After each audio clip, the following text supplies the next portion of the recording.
Hello, podcast world, fellow horticulturists, lovers of plants, gardeners, family, and friends. Welcome to Shrubby Buddies, the podcast, friends with woodies for garden goodies. I'm host Matt Guthrie. And I'm host Tim Fleischer. Coming at you from Central Ohio, Zone 6B. We're just a couple of public horticulturists and certified arborists with experience in education, landscape design, gardening, retail, and wholesale. So grab a drink, polish your pruners, dust off that kneeling pad, and let's get down to business.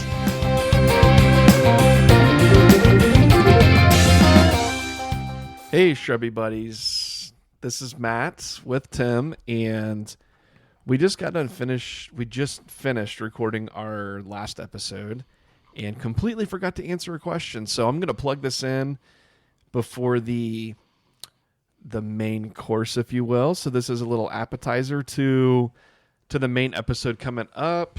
But we had a question from Valerie Bergdahl Costello, AKA Valerie Bergdahl. Bird Dog. So this is Sam that we work with. This is Sam's mother, and she had a question for us on the Instagram. It says, "Hey guys, do you have any hints on how to store canna bulbs and elephant ear bulbs over winter so they don't rot?" Yes, we do. So what I would recommend doing is with the canna bulbs and the elephant ear bulbs, wait until those suckers are, died back to the ground. So a good hard frost, especially on the elephant ears, are going to knock those things down to the ground. Same with the cannas too. The foliage is just going to get kind of brown, wilty, kind of fall over and start to get mushy. So when it reaches that point, this is typically going to happen a little bit earlier in the season, though we've had a mild fall so far here in Ohio. Once you get to that point, cutting off the foliage, at ground level there and just digging the bulb up. So don't worry about breaking some of the roots and things like that. It's just going to happen. Dig those things up. Shake off a little bit of the dirt. They don't have to be spotless by any means, but just kind of shake off some of the dirt. I let mine sit out and dry for a minute, in a cool spot, and then just put them in in your garage? Yeah, in your garage or in your basement, something like that. You just don't want to bring them into a spot where they're going to get they're going to get really warm, because that could cause them to break dormancy and start to sprout. But yeah, so I let mine sit out in the garage, dry out a little bit, and then I just put them in a brown paper bag, like a lunch sack or something like that, and store them in the basement and in a cool, dark corner or in your garage. As long as it's not getting sub-zero in your garage, you'll be fine. But that's the best luck that I personally have had, and I've tried different methods. I've tried overwintering them in peat, and I've had them rot even in the peat. I've tried washing them off. Same thing.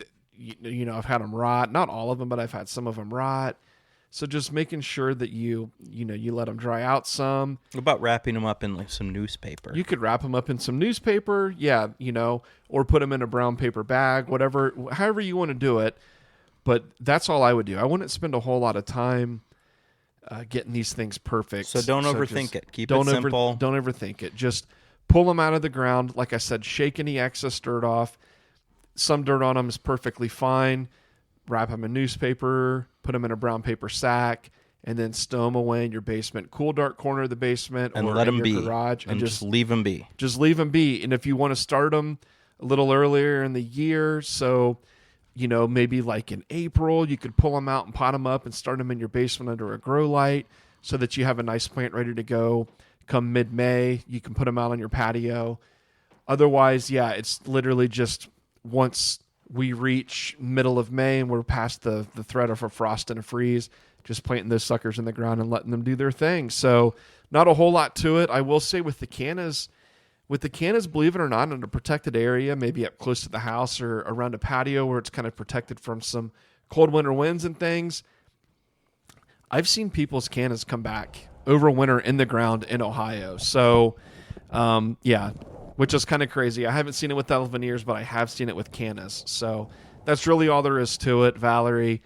Don't put a whole lot of time or thought into it. Just wrap them in newspaper, put them in a brown paper sack, and stow them away in a nice, cool, dark spot. So thank you for the cool. question, Valerie. We appreciate it, and hopefully we get more questions this winter that we can answer come next season. Absolutely. Looking forward to it. So, all right, with that being said, on to the final episode, people. Your regular scheduled programming. Thank you. Hey, Shrubby Buddies, and welcome to this week's episode, the final episode of Season 1. That's sad, but I am host Matt Guthrie, joined with Timmy Toots Fleischer. Tim, how are you? Good Sunday evening to you, Matthew. Yes, good evening to you as well, my fellow co-host. Why is that so funny? I don't know. So this is, like I said, this is our last episode of Season 1 of Shrubby Buddies, the podcast.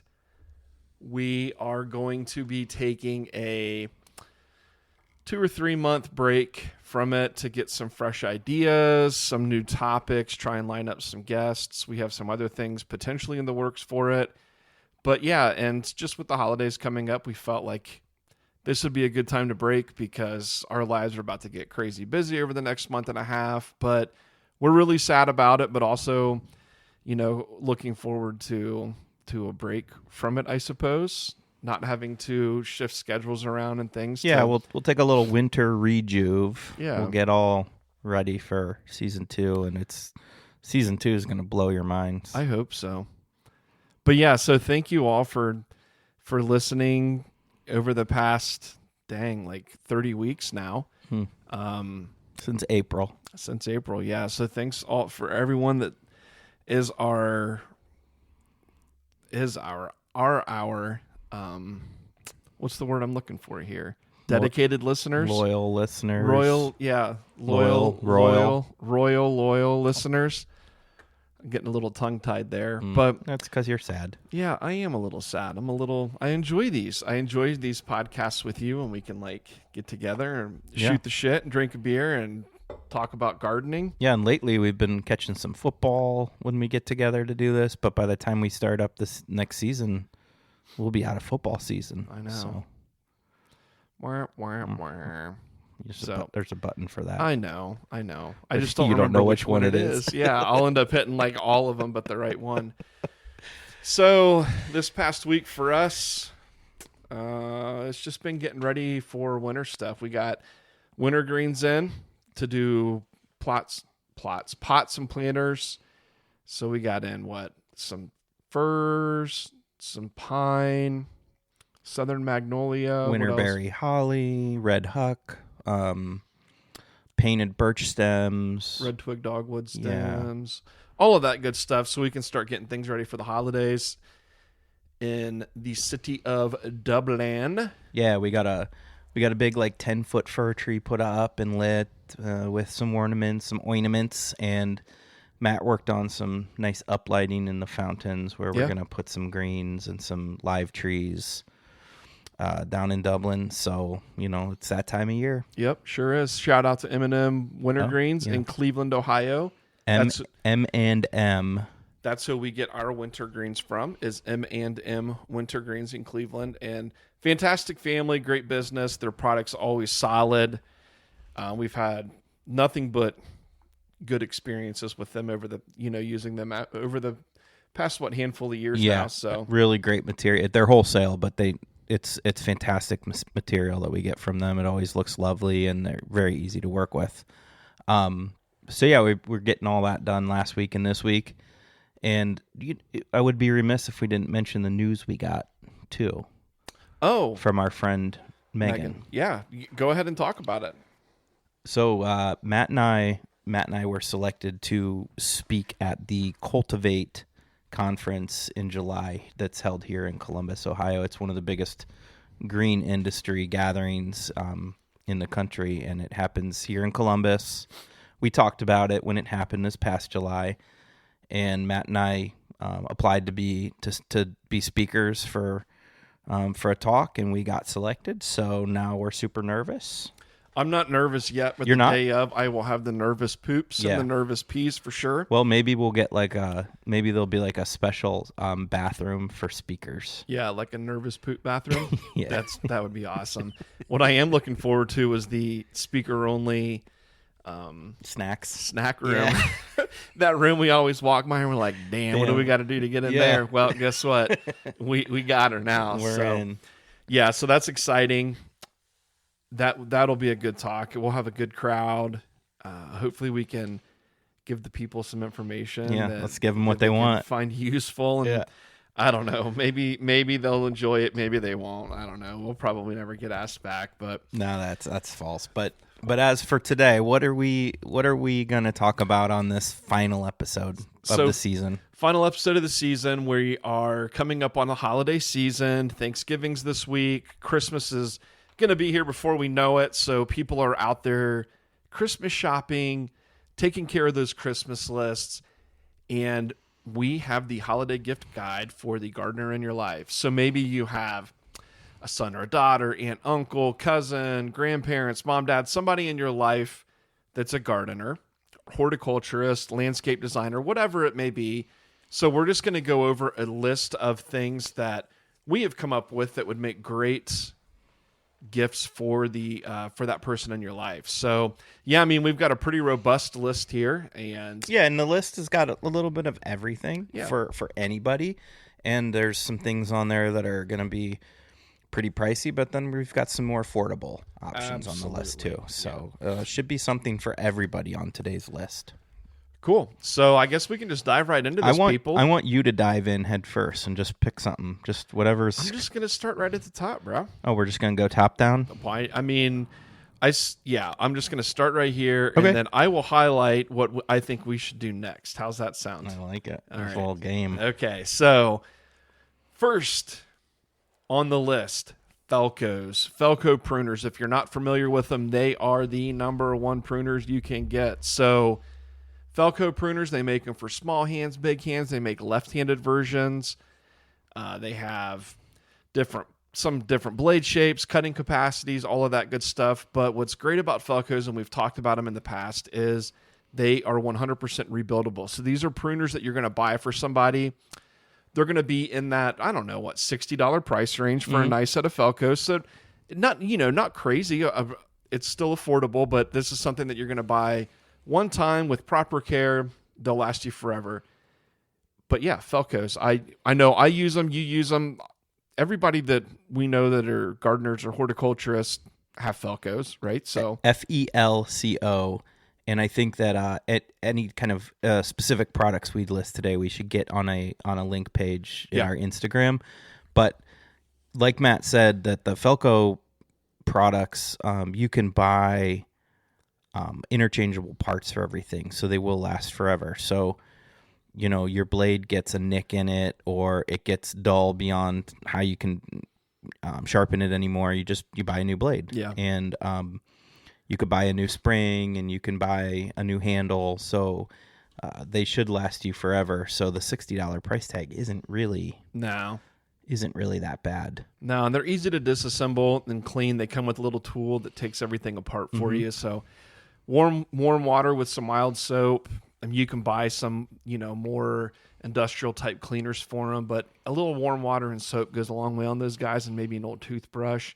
And then just some sort of like a 3-in-1 multi-purpose oil to kind of oil up that blade a little bit if you want, and that spring just to keep them nice and smooth. So and what, like Matt said, it's not like you go to a store and you find just a pair of pruners where they've got a million of them. They have a more of a selection for every type of hand. So they've got small ones, they've got more ergonomic ones, they've got the lefties, which I think is really unique. So yeah. Really great. Personally, if you're looking for a great all-purpose number, I like the Felco 8s. I think they're like the improved version of the 2, which is their classic. I just think they're a little less clunky than the 2 and a little more ergonomic. Yeah, I personally like the 8s also.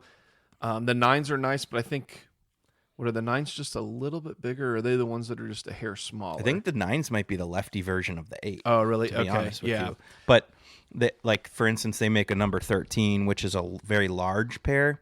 my hands are too small for the 13s. They have a very big handle. They can handle a larger branch to cut, but I've never used the 13. I mean, I've used them and then give them away because they're just too big for my hands. I have a pair of 13s. I don't use them often. Little overkill. Like it's usually like if I can't find my 8s or somebody else snagged my 8s and we're out pruning, then I'll just grab the 13s. But yeah, 9 times out of 10 though, I've got 8s. My personal pair at home are 8s also.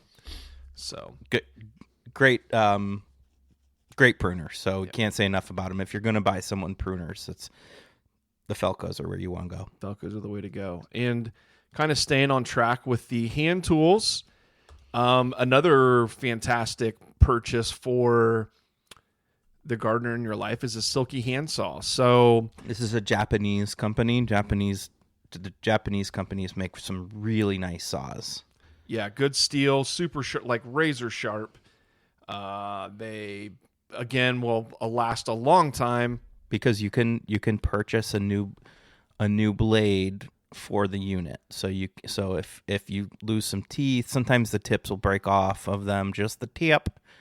You can replace the blade, and it's a nice saw. They make a lot of folding versions, which are great for the home gardener. That you can keep them folded up and tucked away. Yeah, you can slide the fold-up ones right into your back pocket. I know we have some of the larger ones, like the Zubat's probably their classic, like arborist saw.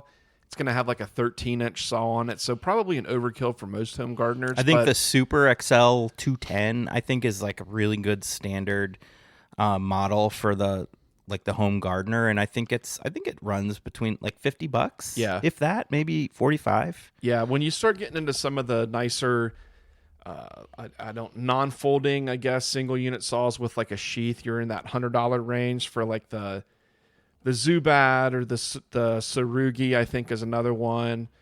But yeah, I mean, you can even get like pole saws from them. You can get all kinds of stuff. So we'll put a link up on that too. All the way down to their Pocket Boy, which is a super like compact one that is just really short blade, and it comes in.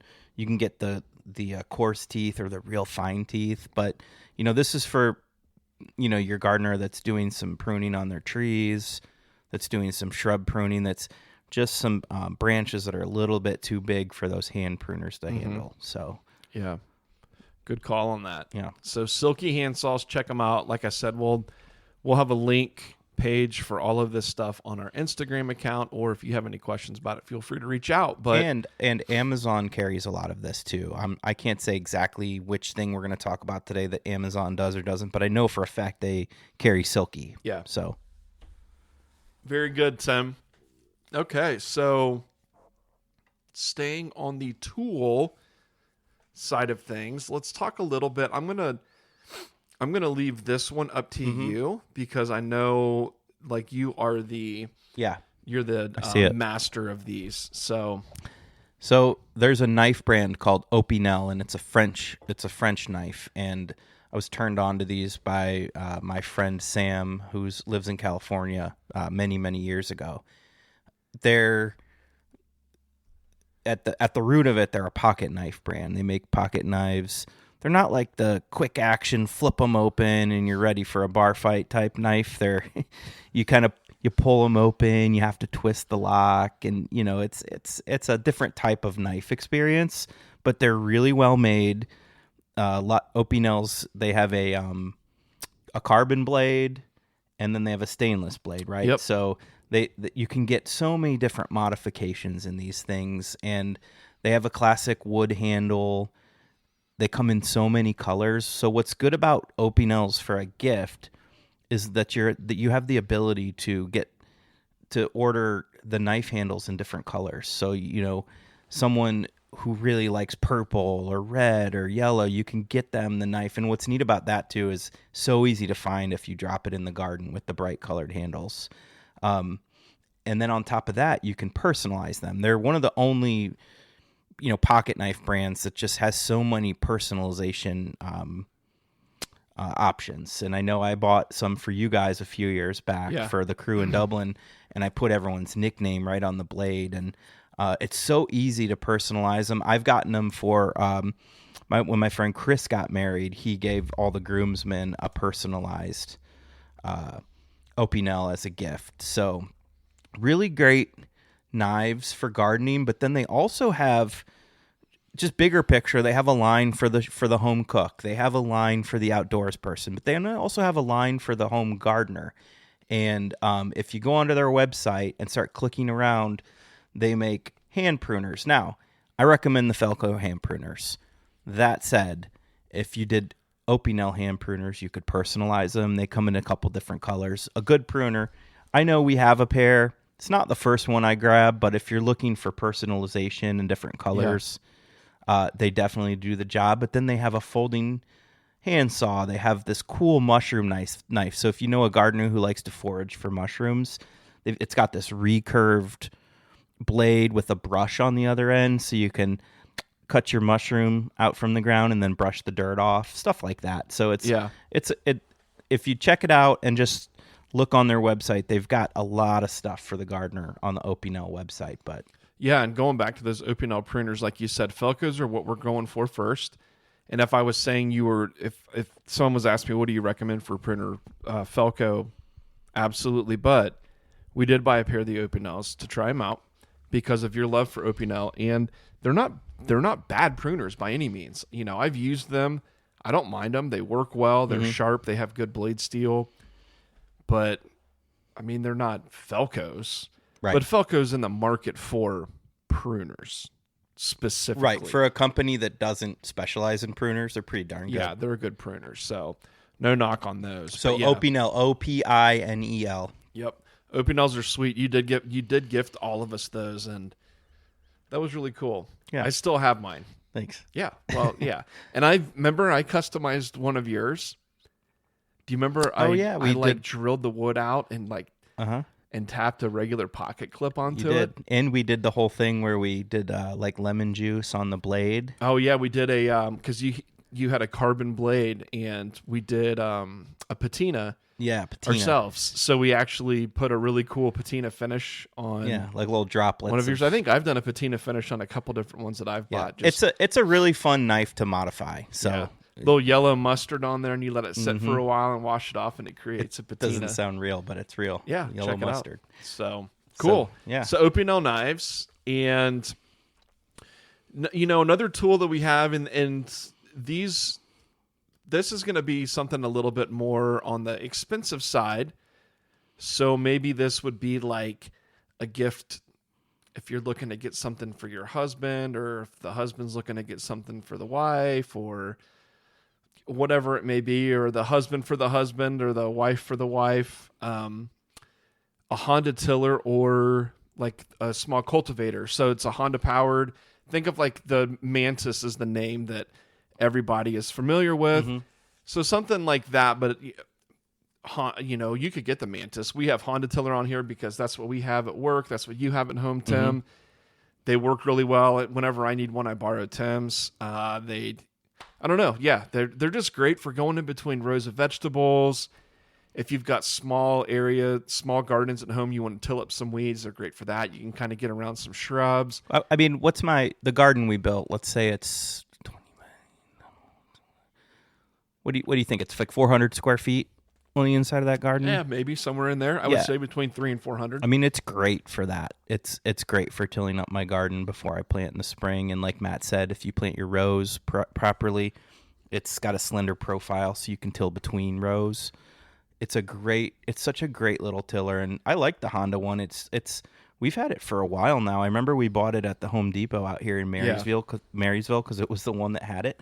And you said you've borrowed it a number of times. I've lent it to it. It's kind of cool being the guy that like has something to lend to somebody. The tiller. Yeah, because you're like always borrowing stuff from people, but I'm the guy who people want to borrow the tiller from. So yeah, well, it's a great tiller, and I appreciate you letting me borrow it. And when I let my brother borrow it, super lightweight, easy to use. Yeah, I borrowed it from you, and then I let my brother borrow it with your permission, of course. Yeah. But yeah, they're lightweight. He's a good brother, so yeah, they're lightweight. Easy to carry around. You can fit them into the trunk of your car because they do collapse down on themselves. Little 2-cycle engines, so you don't have to worry about oil spilling out of it everywhere. We've probably had ours for 4 or 5 years, and it starts one of the first couple pulls every single time. So very reliable. Now, this isn't one of those things that you're going to go out and till like an acre garden with, or if you have heavy clay with rocks all in it and you're trying to till down really deep and just really work dirt up. It won't like big rocks, but I have tilled over green turf grass, like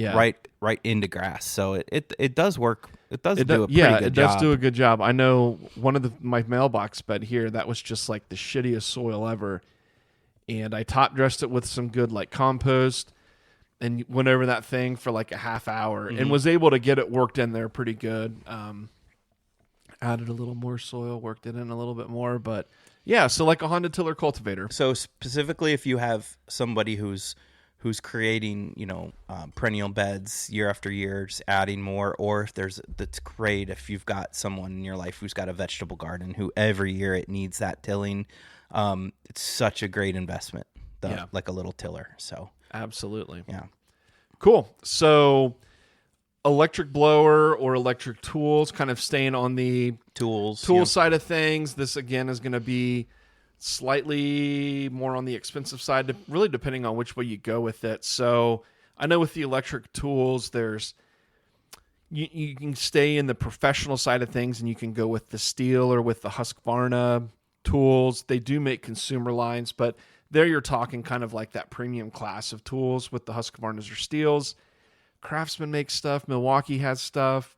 Cobalt, like all of the Rigid, probably Cobalt, like all of these cordless power tools that run these 18 and 20 volt lithium ion batteries.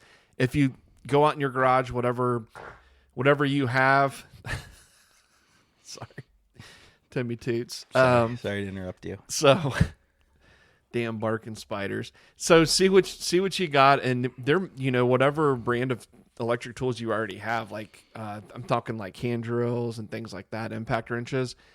They may make like hedge trimmers, weed eaters, blowers, things like that for that line of batteries that you already have. So you might already have the batteries. Who knows? Yeah. So look into that now. Ryobi. Yeah, Ryobi's one. What's the one that you and Kyle? Yeah. So one of the first people to come out with these things is a company called Ego.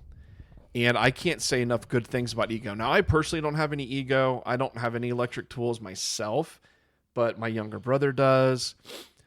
When I worked at the hardware store, when I was working there some in the evenings or on the weekend, we sold a crap ton of the Ego stuff, and I never heard anything bad about it. The blowers are amazing. The weed eaters are amazing. The hedge trimmers are amazing. Their push mowers are crazy good for electric push mowers.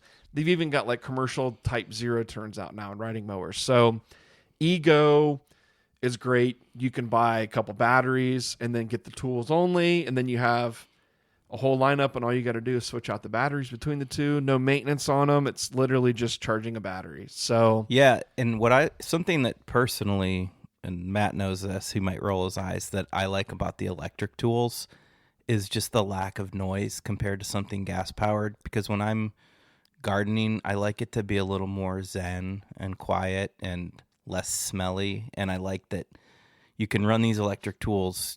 They hardly make any noise, and they don't, emit, the fuel being burnt, all that's the smell.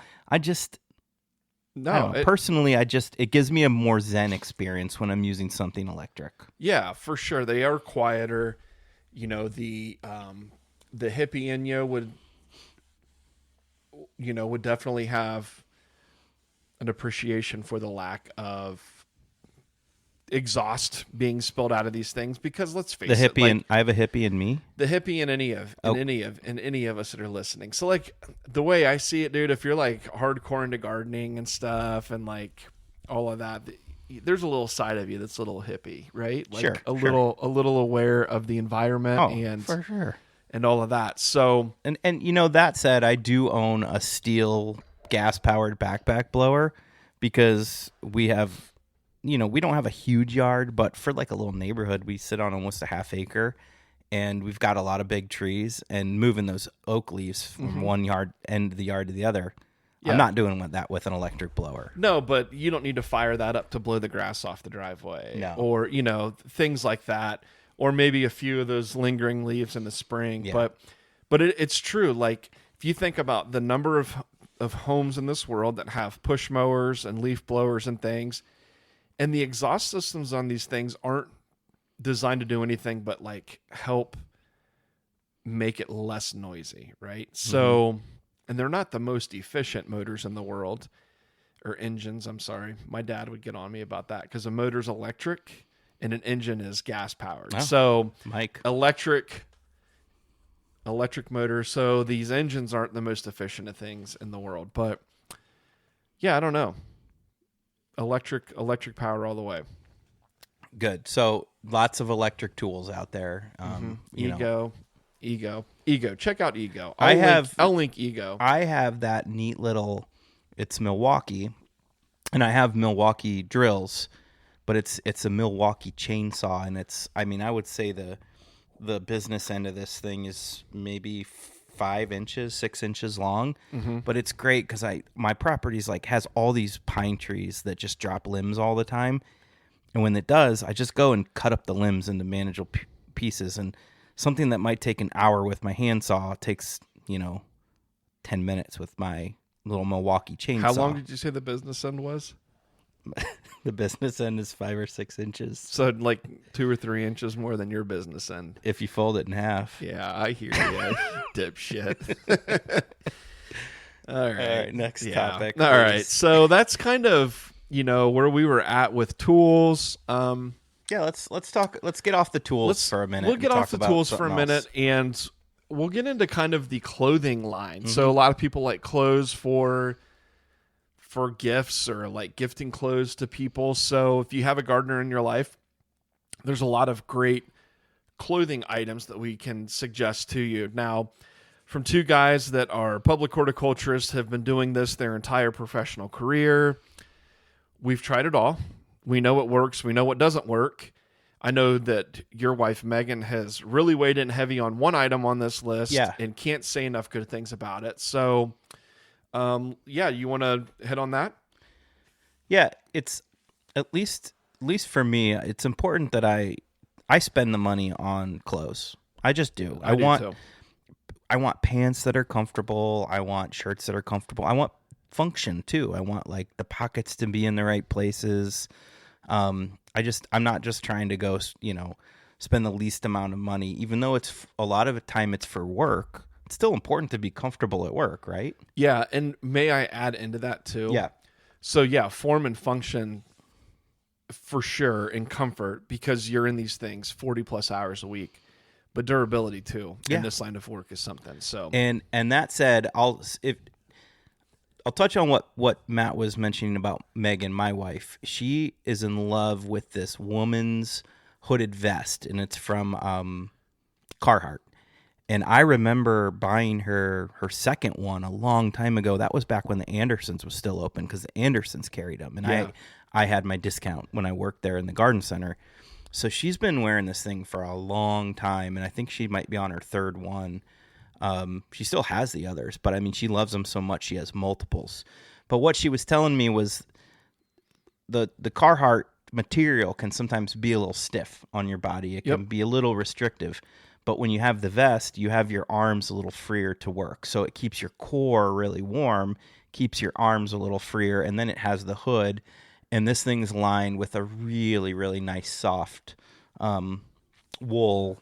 Like a fleecy wool lining. So personally, I don't do vests. Like, they're just not. I do. They're not for me. I know you do, and Megan does.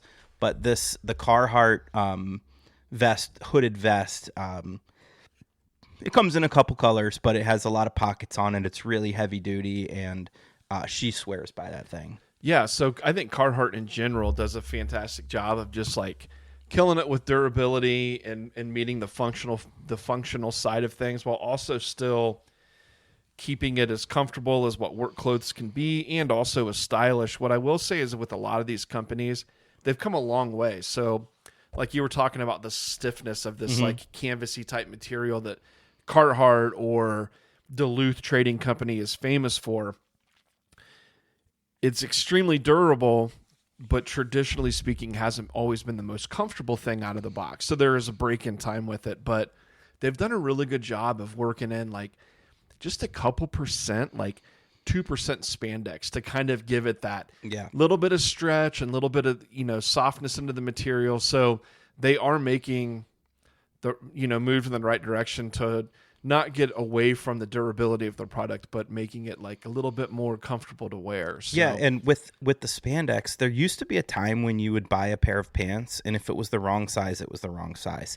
Now there's a little bit of leeway because of the stretch in the waistline, and I love that waistline stretch because, some days you wake up and your pants button up just fine, and some days you're like, holy shit. You ate one too many chicken wings the night before, right? Yeah. So it's nice. It's nice having that. And I'll speak to the brand True Work specifically. It's a brand that you can get on Amazon or on the True Work website.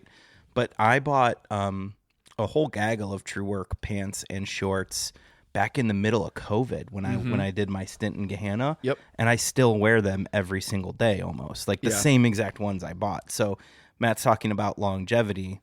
Well, there's not a problem with these things. Maybe a tiny little hole here and there, but that's about it. So you to True Work is like what I am to Duluth. Okay. Like I'm hardcore. All of the pants that I buy are Duluth pants, and I have Duluth pants that I still wear that are probably 4 or 5 years old, and these are pants that I wear all the time to work, and working outside of work, and heck, some of them that aren't stained or whatever, I'll even just like, if we're going out to eat somewhere out there, you know what I mean? Like whatever, like I'm comfortable in them. It says a lot that you wear this, weekly to work and after work to work. And we're talking about buying gifts for, your home gardener, loved one in your life. If you're like, just think about the longevity of the pants. Well, that's just it. As people are like, because with me in the Duluth, and I know True Works the same way. It's not crazy or uncommon for me to drop $80 on a pair of pants. No, and people are saying you're going to spend that on work pants, and it's like, because I have Duluth pants that are 5 years old that I still wear. Like, so I don't mind doing that. Same with Carhartt. Now I know Carhartt's a little bit less expensive, but that's not a knock on durability or anything like that. But they're Carhartt sweatshirts. I wear those every single day to work. Some of those Carhartt sweatshirts I have are legit probably 7 years old. Yeah. Maybe 8 years old. And I still wear them every single day.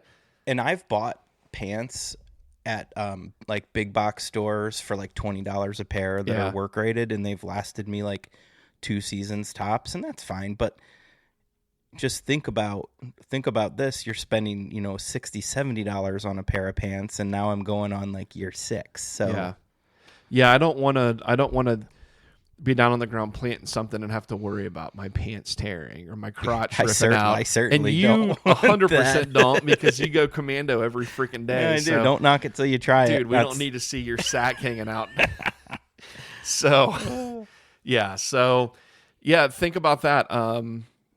Carhartt, Duluth, True Work, any of these companies, maybe a gift card, some pants, sweatshirt, flannel, coat, anything like that.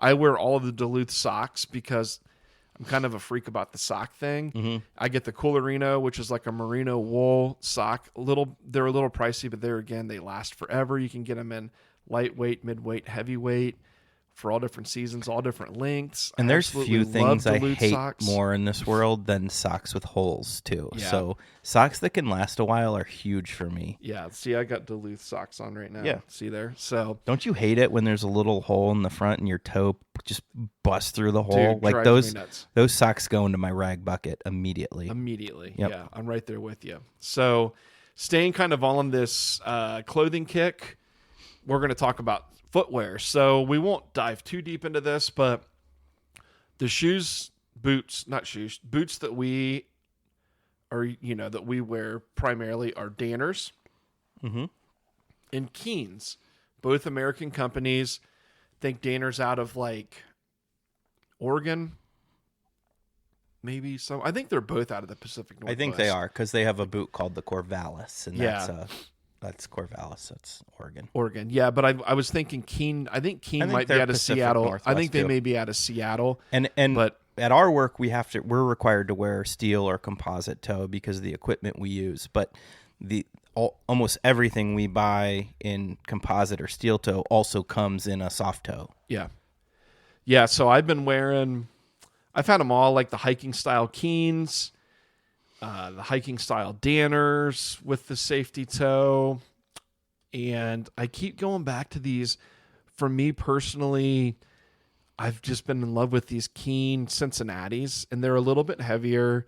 They've kind of got that mock toe to them, but the leather on them is so stinking durable. Yeah, and I noticed there's not as many seams as some of the, like the hiking boot styles have so many, like, they've got so many seams in them that there's just seems like maybe there's more spots for them to fail. But yours doesn't have as many of that. Yeah, and I know Danner's got the Bull Run, which I think is the equivalent to the Keen Cincinnati, just a little bit more expensive.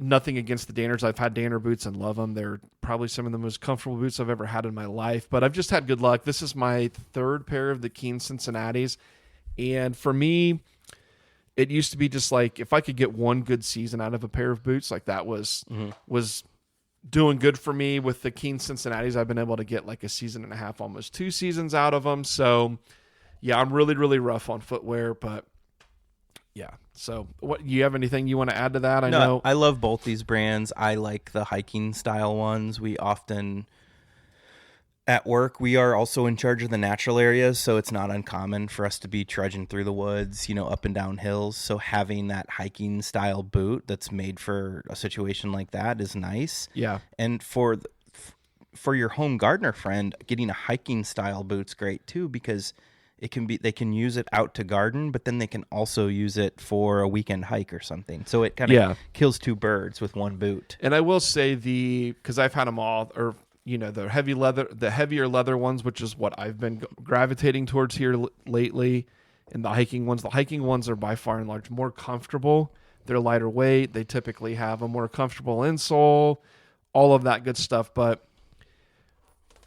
my reason for going away from the hiker is just a durability thing for me personally. So, yeah. Some good boots. Danners and Keens. Can't recommend them enough.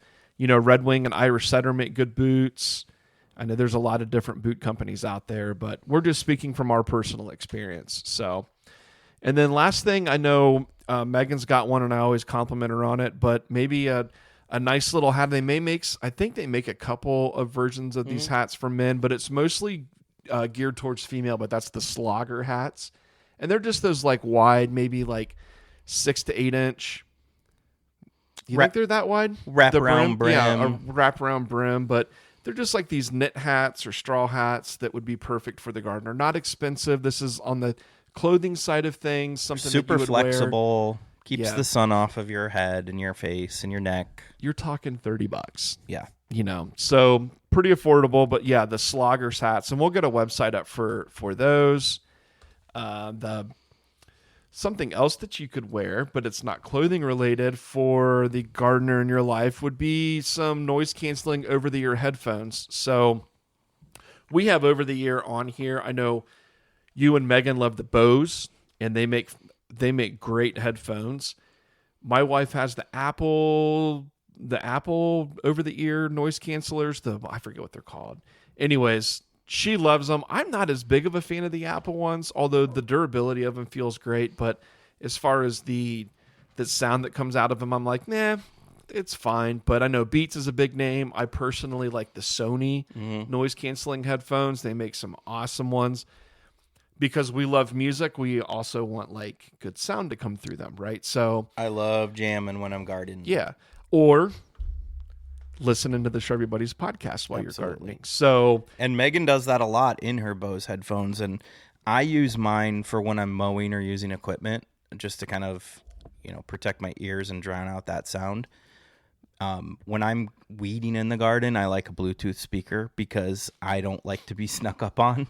Yeah. You know what I mean? Like you're weeding and you're on your knees weeding and you've got these things on your ears, and then someone comes up behind you and I'm scared easily. Yeah. Megan does though. She's just got her Bose on all the time in the garden. So, She loves those things, and she often listens to Shrubby Buddies, and I'll look out the window, and she'll be like giggling to herself, and she must be listening to the Buddies. That's right.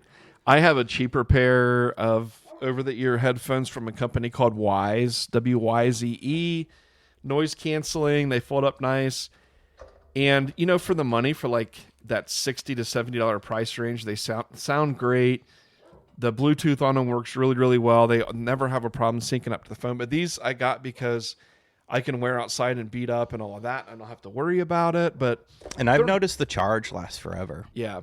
So they do work pretty well. But some nice over-the-ear noise-canceling headphones would be a great gift. I guess you could do earbuds, but they're not as comfortable in my opinion. And then you got to worry about them falling out or potentially losing them. So. And the noise-canceling ones are good for, when you are doing like mowing and trimming and things with louder equipment. So yeah. All right, what else do we got on here, Timmy? Well, we have some books. We've got some planter ideas. Let's go kids. Okay. So if you're looking to get your kids more involved in helping you garden and just like interested in gardening altogether, get them some like cool kid stuff that'll get them all excited and ramped up. And I think one of the big things is getting them tools that are made for them, right? So we've got some like even like hand trowels, just like typical little trowels can take the place of a shovel. We've got some smaller shovels at home, and I'm not talking like plastic like beach shovels that you use for the sand. I mean like real gardening stuff where they can be helpful, but things that fit in their hand a little bit better. So rakes with shorter handles so they can help you rake leaves into a pile, right? Yeah, no, I agree completely. So getting these more miniature things that are suited for the kids. And then we've got a few pairs of gardening gloves that you've gotten us before. Like I think we've got some old Paw Patrol ones. And yeah, there's even if you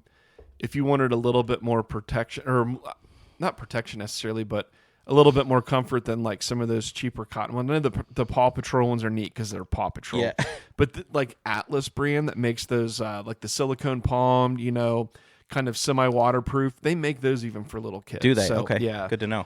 But so there's a whole line of stuff you can get for your kid. I think you can even get small wheelbarrows for your kids, just something that get your kids some smaller stuff, some stuff that's more geared towards them, and it might be might make them a little bit more excited to be helping you in the garden if they've got things that are for them. Yeah.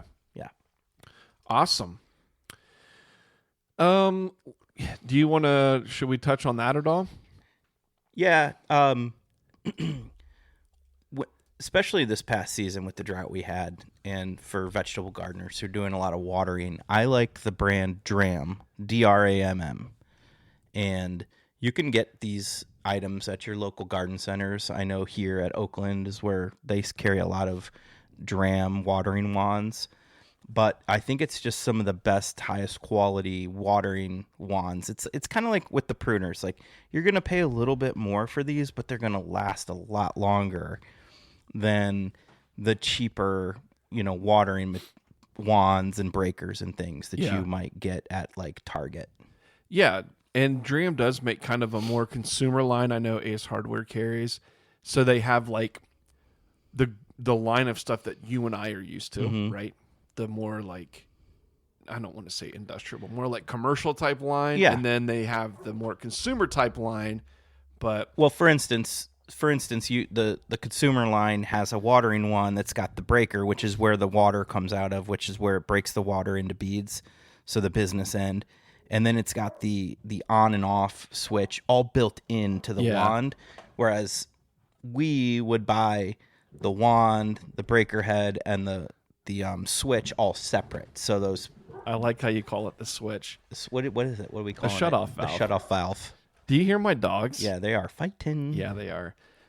So the Dram shutoff valves, like the ones we use, are great. So if you're anything like me or other people in the nursery industry, like the shutoff valves break all the time. Like the plastic ones are just garbage. We use the plastic ones at Dutch Mill because they're super cheap to replace, and so you can bang them, break them, and replace them. But Those heavy duty brass dram shutoff valves are legit. And then you were talking about the breakers, and what's great about the dram breakers is you can get them from like a heavier type flow to a real soft type flow. So maybe you've got a garden where you've just sown seed and you don't want this real heavy water on it. You want like a more fine mist that's going to soak into the soil and not wash all your soil away. They make these different heads for these different situations. So you can start with the head using that, and then as the plants get bigger, maybe switching the heads if you want to. So there's a lot of different. You're switching the breaker head. You're not having to switch all your pieces to your watering the wand. Yeah, and a good watering wand. They're nice heavy duty aluminum watering wands. They're not real heavy. Nice handles that you can hold on to. So yeah, dram stuff. And I know you're a huge fan. I'm a huge fan of the dram stuff. So yeah, DRAMM.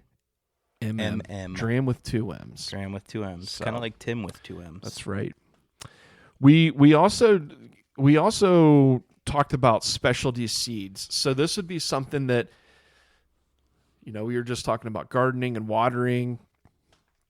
Specialty seeds being like maybe some neat radishes or some neat tomatoes or some neat cucumbers, whatever it may be, that you're not going to find like at your big box store that sells seeds. You may be able to find it at a local garden center that carries a little bit better stuff than just like American Seed or whatever it may be. I know Livingston does a pretty nice job of carrying some stuff, but we went to an actual specialty seed shop in Asheville, North Carolina earlier this summer called So True, SOW True Seed.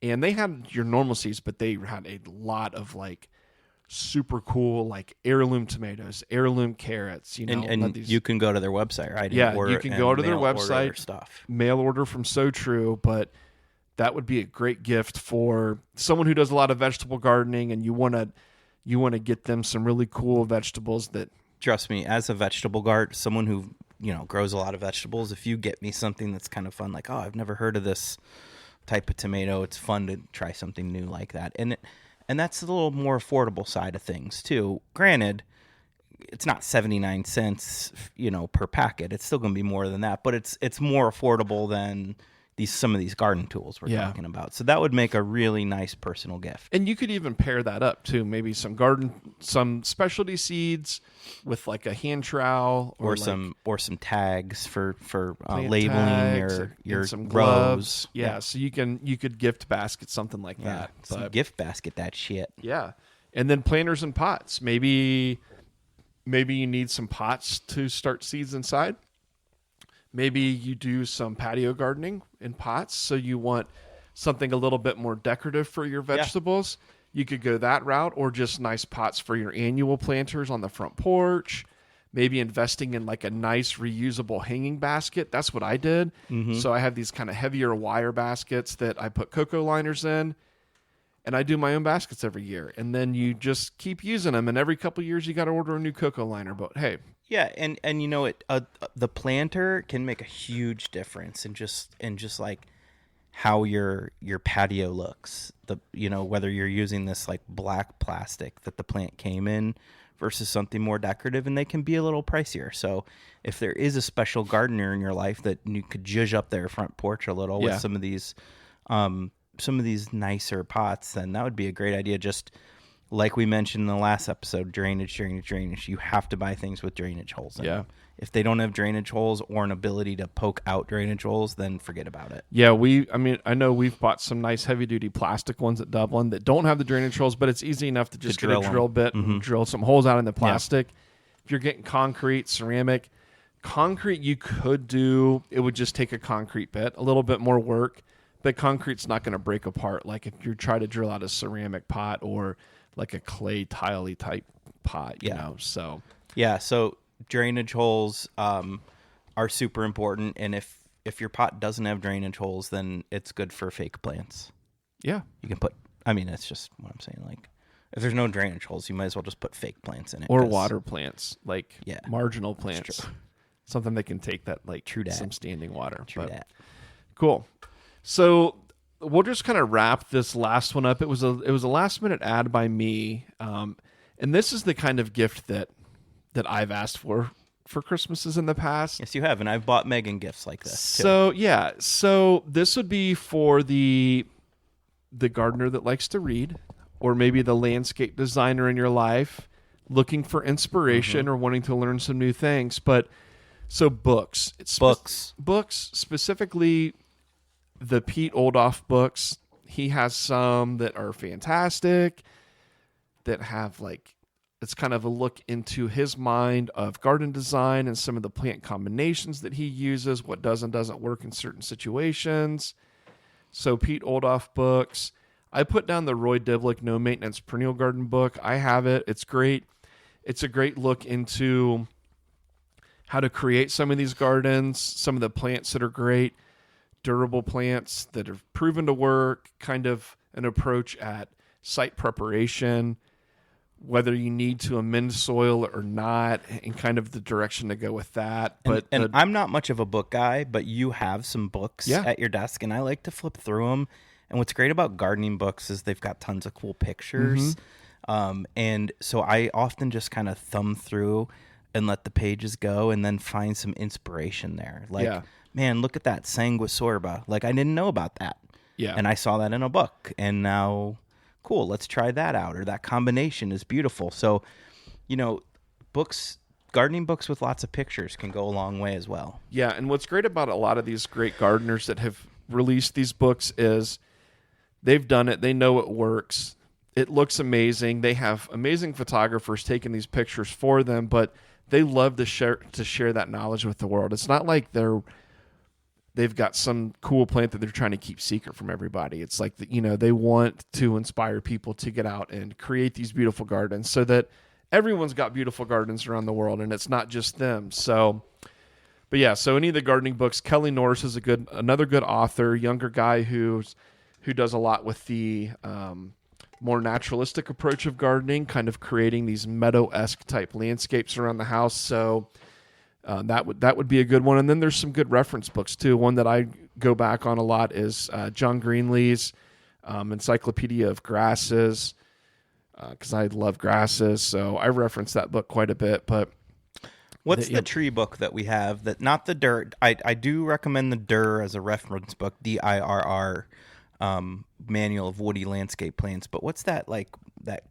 that appendage we have that's got the pictures in it? Do you remember that? I want to say that's a Dirr one also. It is Dirr and somebody else. I can't remember the name of it, but yeah, it's like a picture appendage to that. Yeah, it's just full of pictures of trees. For trees. Yeah, and it's an amazing book too. Yeah, if you like pictures, a lot of these gardening books are just going to be chock full of pictures. So even if you don't read the whole thing, just scrolling through it and getting some good ideas. So using it as what's the word I'm looking for? Inspiration. Hey, I am going to pee my pants. Yeah. So, and then last but not least, I put on here Prismacolor pencils and markers. So, nice colored pencils or markers so that when you're doing your landscape designs and drawings and stuff, it looks colorful and pretty. Are you really going to pee your pants? I'm not really going to pee my pants, but as soon as we cut these mics, I am running up your steps. Yeah, so, we're almost done here. So Prismacolor pencils and markers or something along those lines, that would be going to like an art store. Any of the craft stores are going to carry these nicer colored pencils and markers, or maybe even Dick Blick's a good one.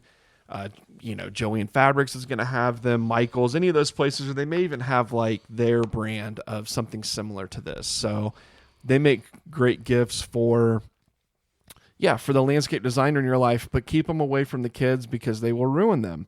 Mm-hmm. So I talk from experience, and I don't even have kids, but nieces and nephews and things like that. So that's okay though. Addie and Everly.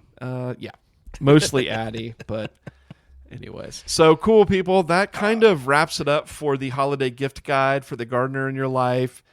I hope that we gave you some sort of idea that you can use this season for a gift. Yeah, there was something in there for everybody. Yeah, so if you have a gardener in your life, or you are a gardener and you're listening and you want to like jot this down and or tell the loved one, hey, listen to this episode. Yeah.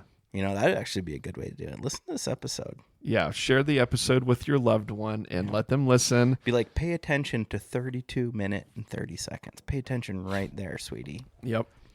But, all right, we need to let Tim go pee. I'm going to start editing up this is podcast. The first time I've had like a dire need to pee during a podcast. It only took all season, but... Yeah, episode 30. People, that's it for season 1. Again, we love you. We appreciate you. Thanks for listening. Thanks for spending time with us on this thing. And we got some great stuff coming next season. You just hold on to your panties because it's coming. Yeah, so we're real excited for season 2. We may drop some fun things in the meantime. Yeah. Just little. Oh, we'll keep up on the nuggets. social media. So keep an eye on the Instagram specifically. Yeah. So, okay. All right. We're all rock on with your cock on, man. I'm Matt. Damn. We love you harder +2. No, you don't. Whatever. Bye-bye. Bye.